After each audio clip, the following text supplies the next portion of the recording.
Inizio. Buongiorno cari amici, benvenuti anche oggi a Analyze Flash del vostro maledetto veneziano. Oggi vorrei spiegare in grandi linee, no, il valore di un rito propiziatorio o di un'adagida, insomma, di un lavoro esoterico serio, no?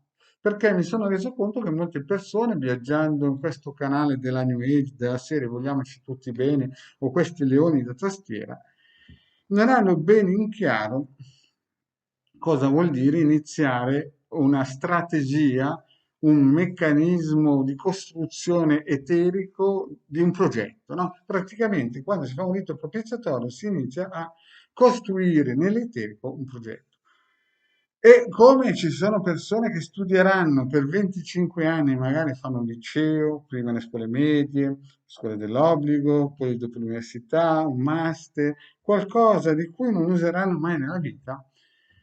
Un rito propiziatorio invece è qualcosa che bisogna usare e ci sono persone che per 25 anni studiano, impegnano, mettono i soldi per una cosa che non faranno mai nella vita.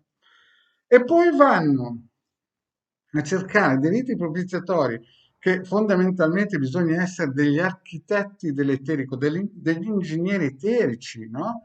Per costruire qualcosa di proficuo. Chiaramente ci vuole il suo tempo perché più il lavoro è pesante, più il lavoro è importante, più bisogna essere bravi e conoscere tutte le strategie magiche ed esoteriche per poter costruire una base che abbia poi un proseguio. E quindi alcune volte ci contattano me o a Hilde delle persone che proprio non hanno nessun, nessuna idea di cosa vuol dire fare un rito propiziatorio.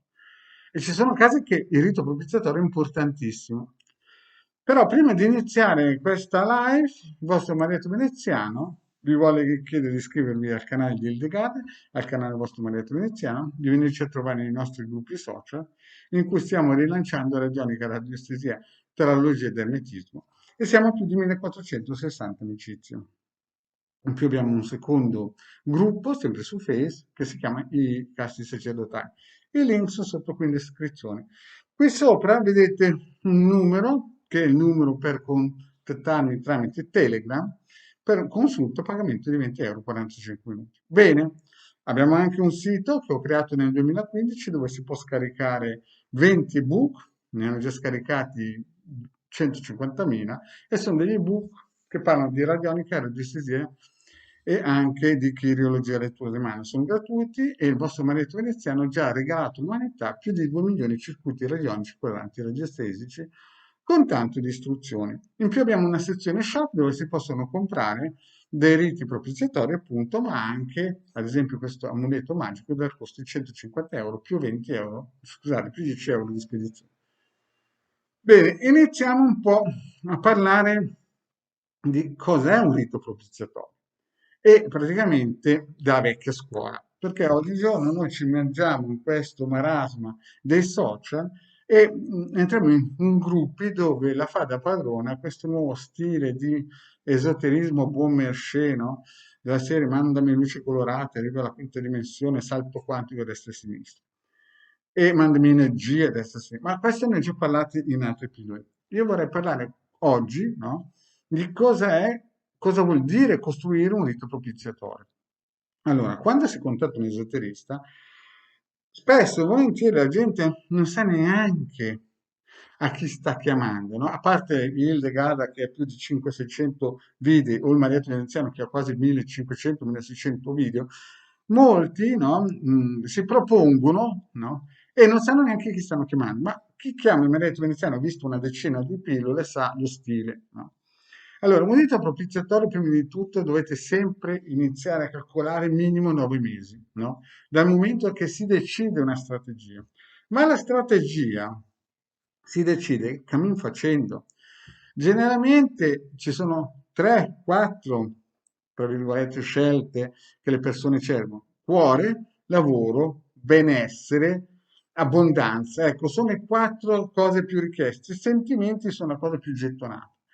Però quando si inizia un rito propiziatorio bisogna sempre avere le idee chiare, ma generalmente il committente non le ha chiare.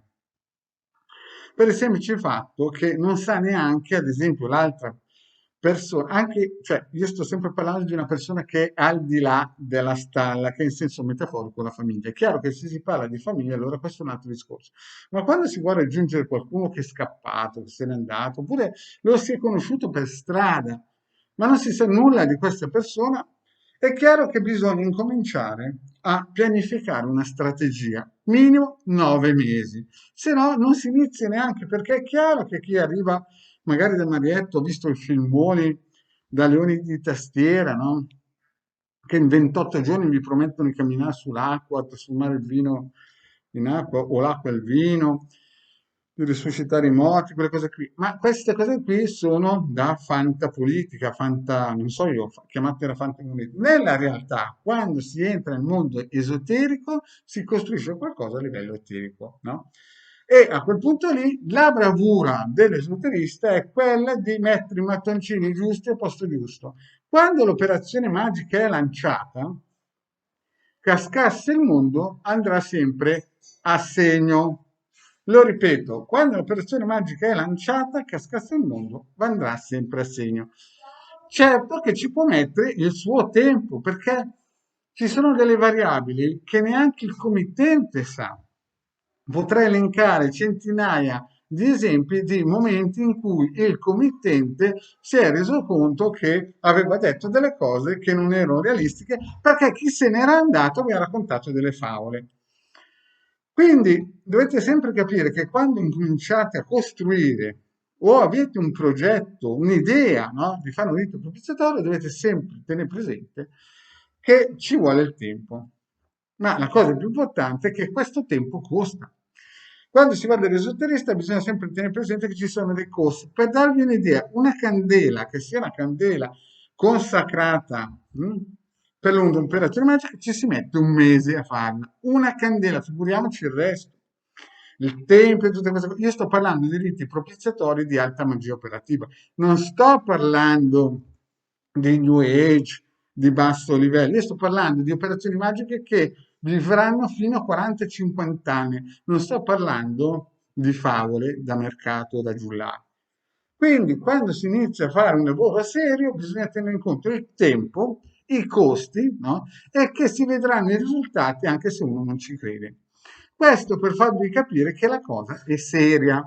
Quindi non contattate il Maniaco Veneziano se non avete o il Degar se non avete intenzione di investire tempo e denaro, perché le cose costano. Qui non c'è nessun leone di tastiera, non c'è nessuno che voglia di perdere tempo. Grazie cari amici e alla prossima, ciao.